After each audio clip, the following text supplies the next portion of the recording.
Hey guys, Jake Roy here, 90s B-Ball Cards. So today we've got some packs to open that I'm really excited about. This was a set that I really loved when it came out. So Upper Deck Slam. So this was a premium product when it came out 2000, 2001. So just, the beginning of the 2000s, end of the 90s, like we've done some other packs of.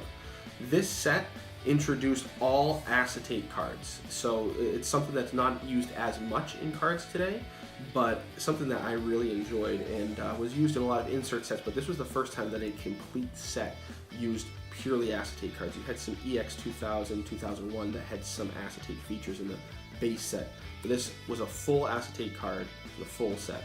So all the inserts, everything else also incorporate acetates in there. So it was something that I really loved and really excited to open these packs with you guys. So it being a premium product, we've got 4 cards per pack. So I've got 4 packs, we've got 16 cards to bust through.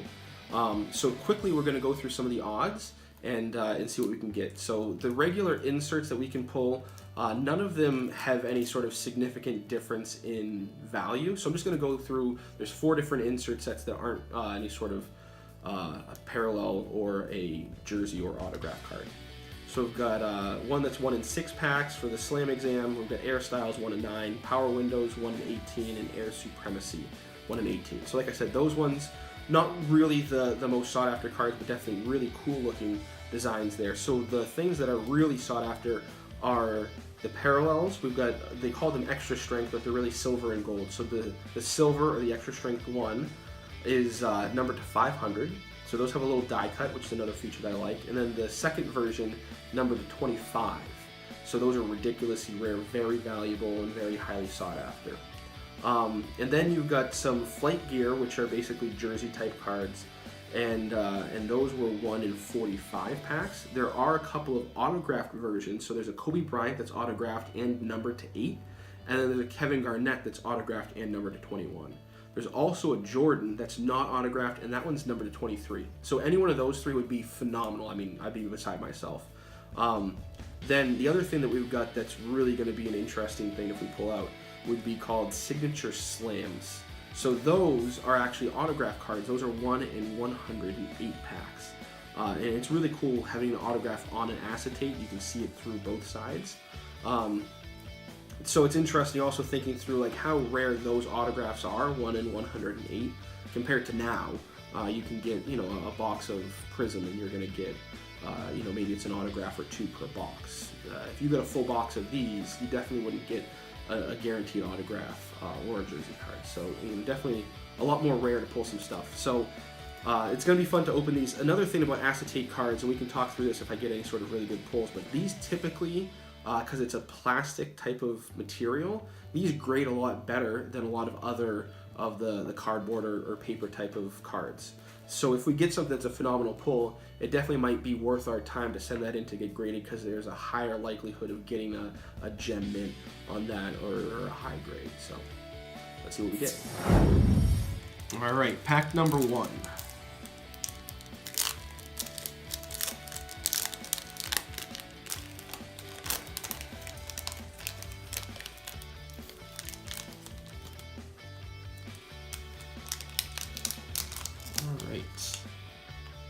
We got a Jason Kidd, it's nice right off the top.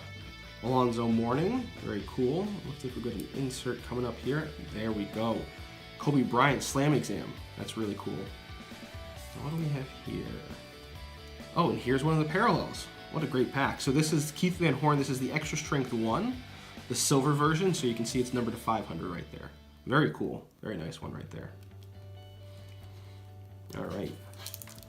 Let's hope we get some more luck. That was a great pack to start with. Pack number 2.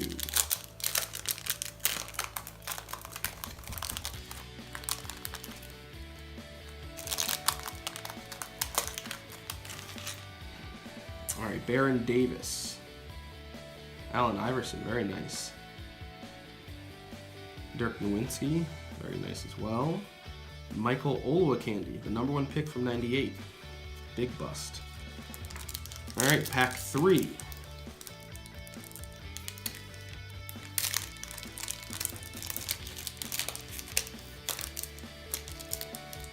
This one's fighting with me a little bit.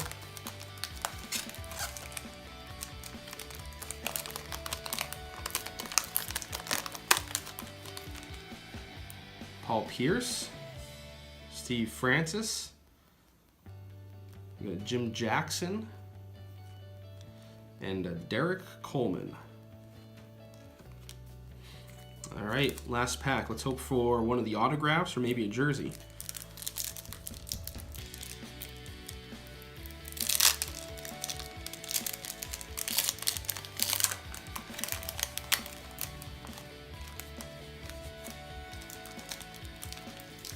He's not wanting to open up and cooperate.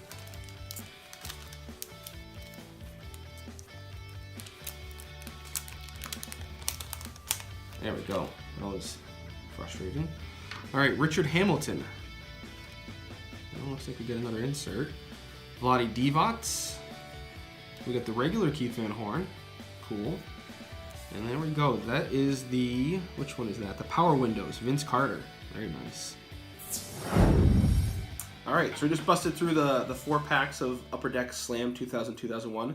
So we got some really cool things. So wanted to do a little bit of a review. So the Slam Exam Kobe was probably one of the more valuable cards that we pulled. This was a 1 in 6, so the most prevalent of all the inserts essentially. But one thing I did want to point out when I was going through, and you might have picked it up on film before I saw it, there was some damage to this card, making it relatively worthless. So right down here on the bottom edge, you can see some of the paint chipped off, and I'm hoping you guys can pick that up on camera. It's a little bit more obvious with an acetate card because it's a clear card that's underneath it. So that's kind of a bummer, and I really noticed it because the Keith Van Horn, which was one of the most rare cards we pulled, being numbered to 500, up on the top, some of it ended up coming off, but up on the top you can see a little bit of that paint that came off on the Kobe card actually got stuck to the Keith Van Horn card. So like I said, some of that just flaked right off, but making both of those damaged. So this Keith Van Horn, even if it was in pristine condition, ungraded, probably would sell for $1 or $2. And I would say the same thing for the Kobe. The book value on both of these is right around $5 in good shape. So with the damage, maybe I could sell them for $1 at most. But even then, it's probably something that I could give to somebody who likes those players. The one that was pretty cool to me, the Power Windows, I think this is a really cool looking set. So this is 1 in 18 packs, so one of the more rare of the inserts. It being Vince Carter again, it books for right around the $5 mark, but if I'm going to sell it, I'm probably selling it for $1 or $2. So we didn't get anything ridiculously valuable, but some really cool things. And like I said, I really like the look of these cards. I love the acetate, how you can see right through the card. And actually, if you look at the Vince card, if you look closely, you can kind of see this box where they have stats on the back of the card. So just something kind of cool about acetate cards.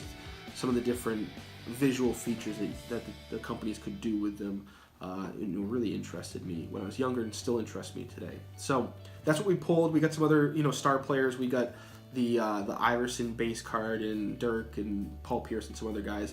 Again, those, if I'm selling those online, I'm probably going to be looking to get a block for each. So, not a whole ton of value, but some really cool things, some things that I'm going to enjoy having in my collection.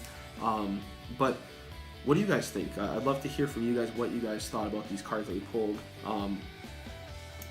This one having both an acetate and a die cut is something that I really like both aspects when I was younger and growing up, and I still like both today. But like I said, you don't see acetates used too much in more modern stuff that's made by Panini. So, I think it's something that I would love to see come back. I think it's a cool thing, and again, these are a little bit more durable. Obviously, we had the damage with the paint, but that's indicative of sticking together for cards, not something that happens because it's an acetate. But so that's what we got today. So the question of the day for you guys. What do you guys think about acetate cards? If this is the first time you're seeing them, or if it's something that you've seen before, is this something that you guys like or you didn't like? And do you think that it's something that you also would like to see brought back in modern cards? Or do you think it's something that should stay in the 90s and in the early 2000s? Love to hear what you guys think about acetate specifically. So as always, thanks for watching this video. Please like, subscribe, share this. Drop us a comment down below. Let me know what you'd like to see more of or like to see different. And I'd love to interact with you guys. Thanks as always.